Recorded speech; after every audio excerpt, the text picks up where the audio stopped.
Oppa. Bugungi mavzu. Shu podkastda eshitishlarni olasizlar. Bitta narsa iltimos qilgan bo'lardim. Ikkita narsa iltimos qilar ekanman. Bittasi podkastni oxirigacha eshitish va o'tirib analiz qilish va podkastda agar o'rinli deb topsanglar, o'rtog'inglarga yuboringlar shuni, o'rtoqlaringlar eshitsin shu narsani iltimos. Ingliz tilini qancha o'rganib olsam bo'ladi degan savol. Ingliz tilini men o'zim dars berayotganimga 11 yil, o'rganishni boshlaganimga taxminan 6 yil bo'ldi. O'rganishni boshlaganimgaki, shu boshida bir dars bergunimgacha 6 yilcha davomida o'rganganman. Yo deganda mana shu tekis qilib aytadigan bo'lsa, ingliz tilining ichida 15 yildan beri yuribman. Lekin shuncha yil yuribman, men hali o'quvchilar shu savoliga javob bera olmaymanki, ingliz tilini qanchada o'rgansam bo'ladi degan savolga menda hali ham javob yo'q-da. Chunki bu yerda metrika degan tushuncha yo'q. Ya'ni o'lchov birligi yo'q. O'quvchilar bizga kelishadi-da, hozirgi paytda anasi ko'payib ketgan shunaqalar. O'zligisini, srokligisini aytib, o'sha paytda ichida qanaqa natija kerakligini aytadigan bo'lib qolishgan. Ya'ni men 3 oyim bor, mana shu 3 oy ichida men mana bu narsaga erishishim kerak, men sifir olishim kerak deyshadi. Fundament qanaqa deysa, qayerdadir, qachondir, nimadir, qanaqadir o'qiganman. Endi tushunavringlar-da, bu bilim qanaqaligini. Hurmatli o'rtoqlar, mana kelinglar, hayotga real qaraymiz deb teslab ko'ramiz. Hayotimizda, mana shu hayotimiz davomida qaysi bir yutuqqa biz tez va osonlik bilan erishganmiz? Qaysi bir yutuqqa? Velosiped uchishmi? Velosiped uchgan odam qancha yiqiladi, qoqiladi, qo'llari shilinadi, velidan dumalab ketadi. Men o'zim har o'zi tushib ketganman. Tez bo'lmaydi, vaqt oladi, qiyinchilik. Yo deylu, suzishni o'rganishmi? Odam bunniga suv kirib achishtirib, miyasi portlab ketadi deydi, suv yutib yoradi, quloqidan suv kiradi, tushmaydi. Necha marta cho'kib ketadi deydi. Qiyinchilik, lekin so'ng ketidan sekin suzishni o'rganadi. Ko'rasizlar? Bu hayotda qonunida bu. Ya'ni biz harakat qilamiz, harakat qilish jarayonida bizga qanaqadir bir to'siqlar uchraydi. Shu to'siqlarni biz qo'shtirnoqning ichida qiyinchilik deb aytadigan bo'lsak, biz shu qiyinchiliklardan o'tib olishimiz kerak. Nimaga men bu narsani qo'shtirnoqning ichida qiyinchilik dedim? Chunki bir kimdirlar uchun qiyinchilik bo'lib tuyulgan narsaga kimdirlar oddiy bir reagirovать qiladi-da, hayotda bir bordek qabul qiladi. Ha, shumi bo'ldi, shunda o'tib olish kerakmi deydi, harakatini qiladi. Bu bitta narsa. Endi tilni o'rganayotganinglarda o'rganish uchun sizlar o'zingizga deadline qo'yasizlar-da, mana oldindan. Men 3 oyim bor deb. Va o'qituvchini prям tupikka tiqib qo'yasizlar. O'qituvchi nima deyishni bilmayapti-da, ha, kelib mana shug'ullanib ko'rgin deyapti. Shug'ullanib ko'ramiz nima bo'lishini desa, "Yo, sen aytgan, ola olmaymanmi, yo'qmi?" O'zingizlar mana hayotingizda hech ko'rganmisizlar 3 oyda noldan turib sifrdan bir ball olganni? Yoki kimdir aytadiki, "Meni palonchim" deydi. O'zi qanaqadir darajada edi, mana hozir shunaqa darajadaman. Lekin u ola oldi-yu, men ham ola olsam kerak deydi.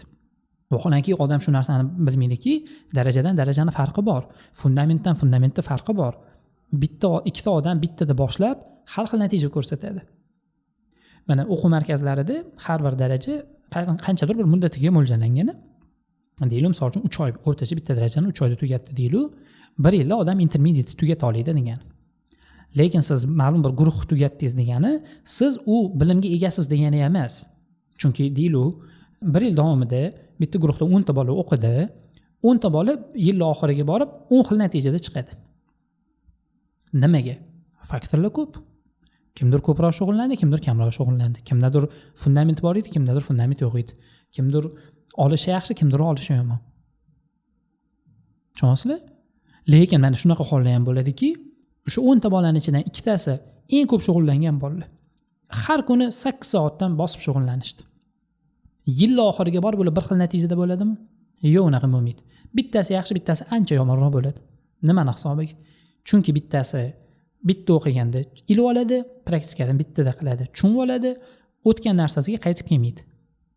Ikkinchisida olishda, ya'ni shu mavzuni o'zlashtirishda muammo bor. Bitta o'qigan narsasini qayta o'qish kerak, qayta praktika qilish kerak, ertasi kuni yana bir sidra qaytarish kerak. Bu prosta odamiylik faktori. Tushunyapsizlarmi? Demak, shundan xulosa qilsak bo'ladiki, Sen misol uchun ertalabdan kechgacha ishlading, ertalabdan kechgacha bosib ishlading degani ham bu даже bir konkretniy bir vaqtda yeta olmaydi. Mana shunchada o'rganib olasan deb. Faktor juda ham ko'p. O'rtoqlar, faktor juda ham ko'p. O'zinglar uchun til boshlayotgan bo'lsanglar, shu narsani bilinglar. Til o'rganishni boshi bor, oxiri yo'q. O'rganasizlar, narsa kelib chiqaveradi. Lekin nimadir bir maqsadda o'rganyapsizlarmi? Maqsadinglarni realni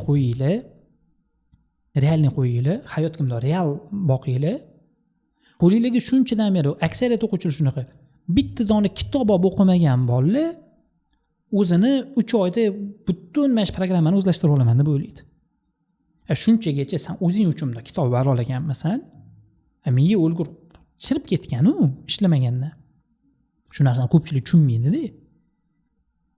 Yoki agar sizni mana taqadingiz 3 oyga kelib taqaldi-da, mana shu 3 oy qolgan 3 oyda sizlar agar aytadigan bo'lsanglar, 3 oyim bor, nima qilib bo'lsa ham sifir topshirib ko'ray desanglar, prosta harakatinglarni qilinglar, savol bermanglar. Ola olmaymanmi demanglar-da. Bosinglar. U yog'i natija ko'rinsin. Bir xil shunaqa savol beradi, ustoz ola olmaymanmi? Men aytaman, "Men qara, sen hozir agar ola olmaysan desam bo'ldimi? Planingni o'zgartirasanmi?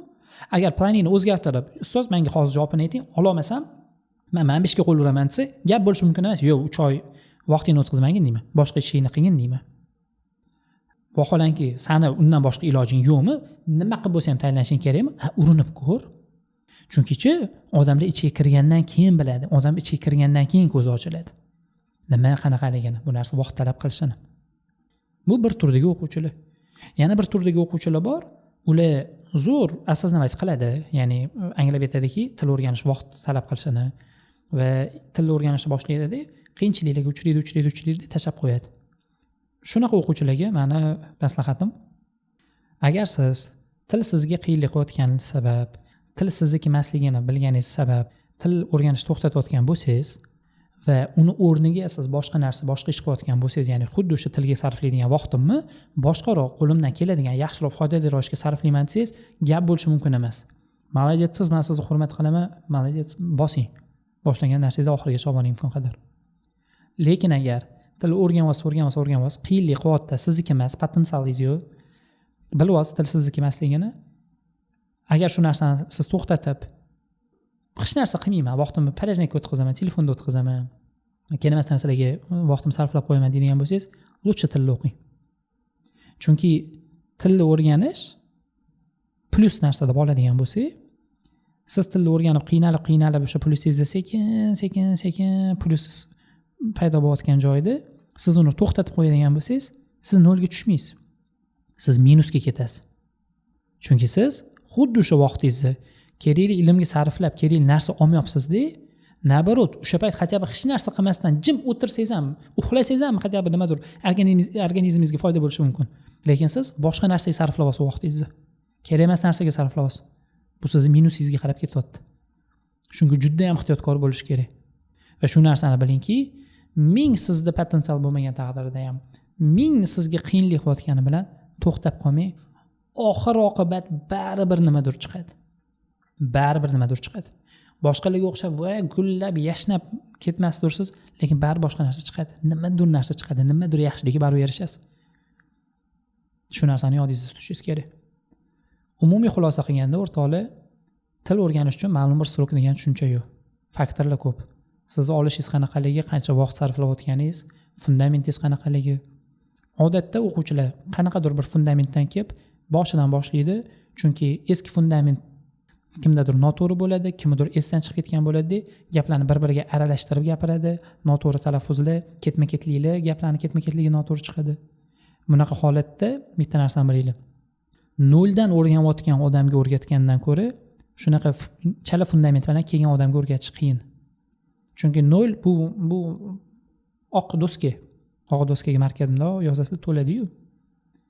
Miyasida narsa bor odam shu oq doskaga bunday chizib ketganda. Uni oldin o'chirib, keyin yana boshdan yozish kerak, to'g'risini yozish kerak.